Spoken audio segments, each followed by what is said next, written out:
Hi, Grandma here reading Crispin, and I'm beginning with chapter 21. So far, Crispin has found someone to be with. His name is Bear, that's his nickname, and Bear has demanded that Crispin express an oath of loyalty to him. Crispin's not feeling very good about this because his goal was to become a free person, and now he's no longer free. He's has a new master, Bear. So that's how we begin chapter 21. He led us to a grove of trees. There he flung himself down and told me to do the same. That done, he called for a sack. He rummaged in it, producing more bread, which he tore and gave me half.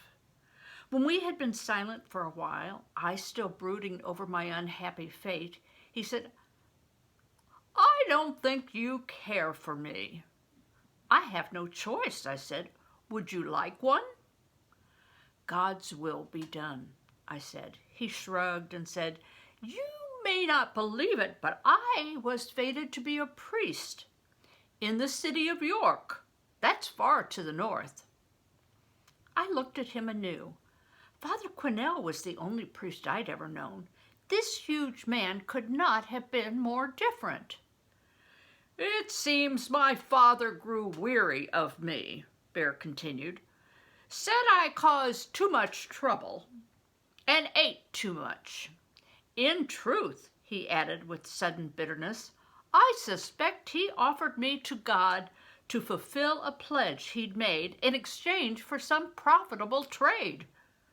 Though I ask you, what kind of man would exchange a boy for a sack of wool?" Now this is kind of interesting because Father Quinnell had said that if he had money, that was one of the options that Crispin could have had, that Father Quinnell could have bought his way into a monastery. That's not how it works very much today, but that is how it was in the Middle Ages. His question made me think upon my father. I tried to imagine what kind of man he might have been if he had lived, and if he would have done such a thing to me. "A punctilious man, my father," Bear went on. "He paid my fees in full, gave me his hasty blessing, and walked away. I never saw him anymore. Willy-nilly, I was enrolled in the Benedictine Abbey to be a monk. 12 years of age, younger than you, and already in robes, an acolyte." "Did you become a monk?" I said. "Oh, I was at the Abbey for 7 years. I learned how to pray, how to be silent. I learned to read Latin, French, even English. There's that. It keeps me from the gallows." "Why?" I said, for in spite of myself, I found myself interested in his story. "The law. If you can read, you're treated as a priest. Common law does not allow priests to be hanged. But shortly before my final vows," he continued, "when on some errand for my fat and greasy abbot, I came upon a group of mummers in a square close to the York Minster. Their music, tricks, and most of all their laughter beguiled me. Perhaps it was the devil himself who took a liking to my soul. In any case, I ran off. Like you," he added with a laugh. "But how could you abandon God?" I said. "Oh, had he not abandoned me?" "It was your father, not God, who left you," I said. I must have surprised him with my words, for he grew silent. For when he spoke again, it was with less bravado. "Well, for 10 years I traveled with those people," he said. "They became my dearest friends.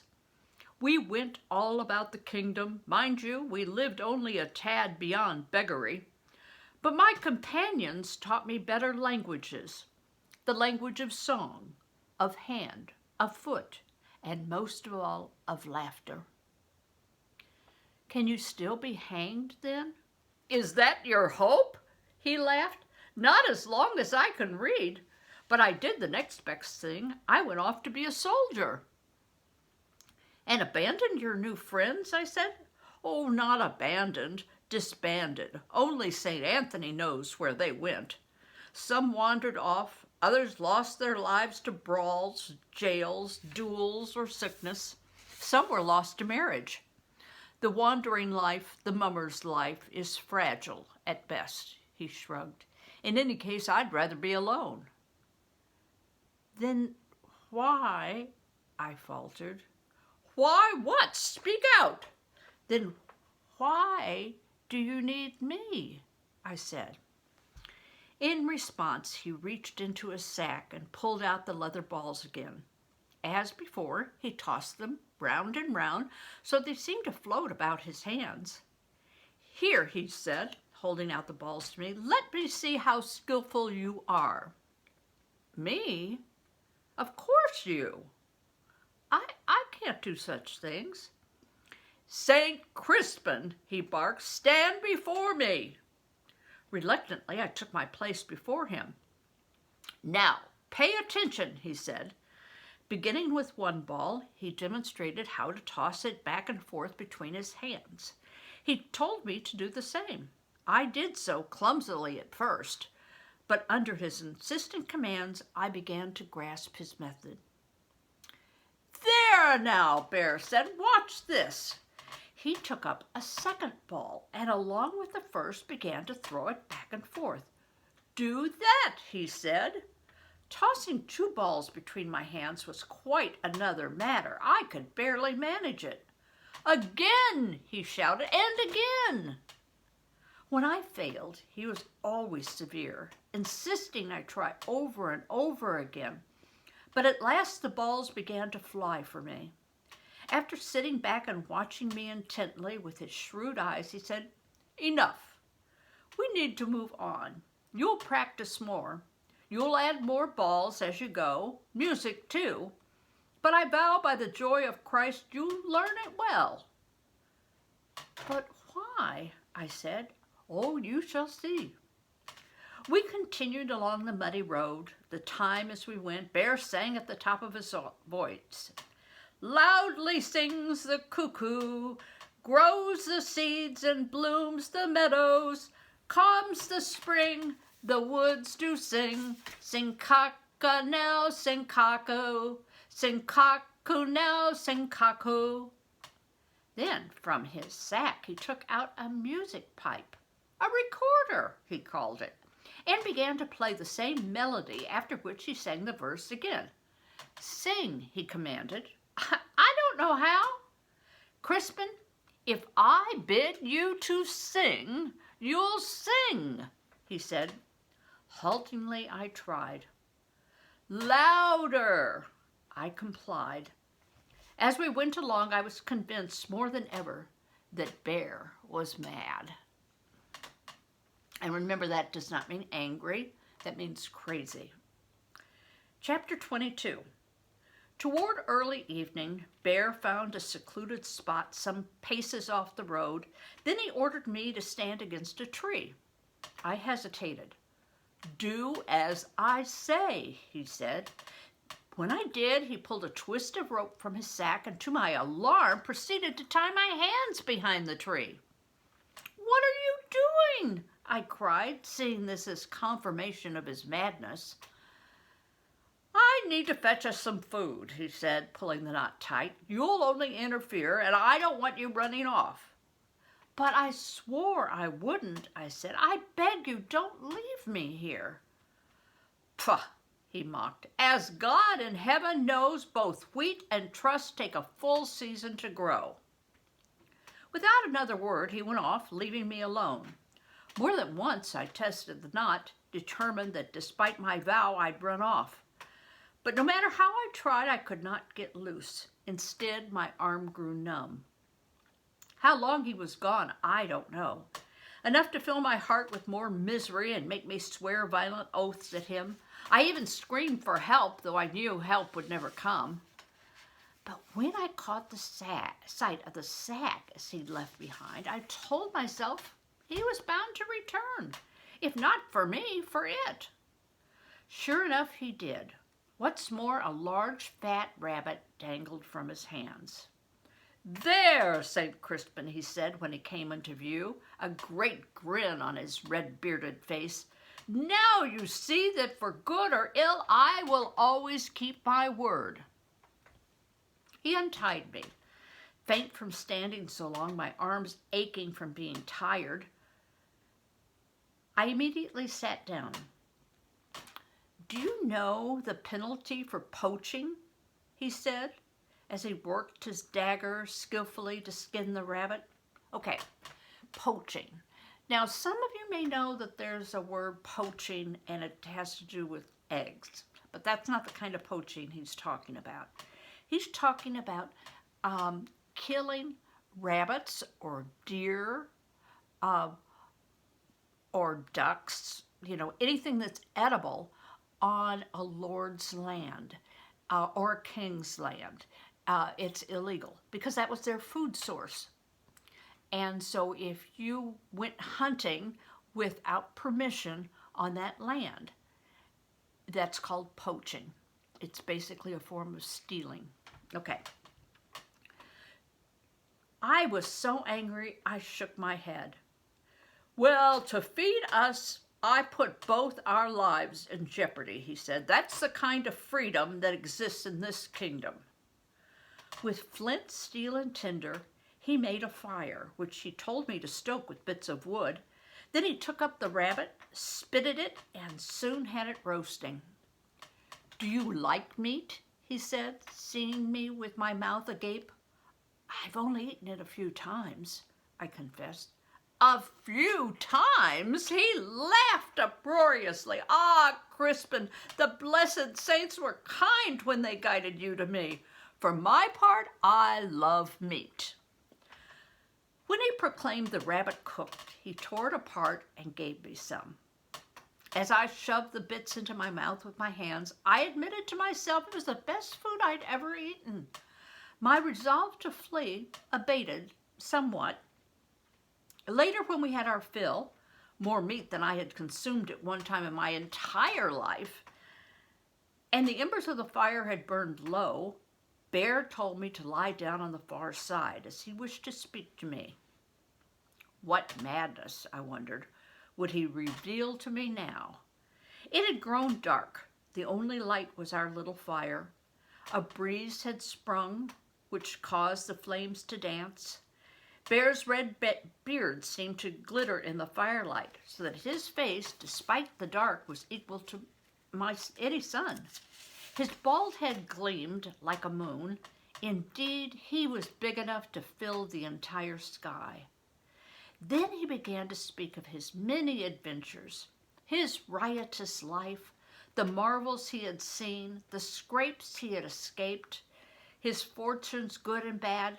Never had I heard such tales. It was a world and life, a way of being utterly unknown to me. What's more, everything he talked about was stitched with laughter. It was as if life itself was a jest. Except every now and then he'd cry out with an awful anger at what he called the injustices of the world. Then he spoke of his soldiering days, fighting alongside the Black Prince in Gascony and Brittany. "Our master has been fighting in France for so long," I said. "I've never seen him." "What's his name?" "Lord Furnival." "Furnival," Bear said. "You'll be greatly pleased to know his first home is at Great Weekly, where we are bound." I said, "What manner of man is he?" Bear shrugged. "I saw him too much, a great landowner and arrogant. What he lacked in fighting skills, he made up in bragging, drinking, and killing, in that order." But he's a noble knight." He snorted. "Do you think that makes him less mortal? By God's everlasting bones, Crispin, war is where the Christian is truly tested. Alas, Your Lord Furnival was not one to inspire faith. If there were looting and cruelty to be done, he did more than his share. With a falcon's eyes for ransom, as for those prisoners who would yield nothing, Bear waved his hand dismissively. Doomed. Regarding his fondness for women, I shan't say, but you may believe me, as Jesus shall be our judge, your Lord Furnival shall have much to answer for. His steward is cruel, I said. A suitable pair, Bear said. And what village is that? Stromford, I said before I could catch myself.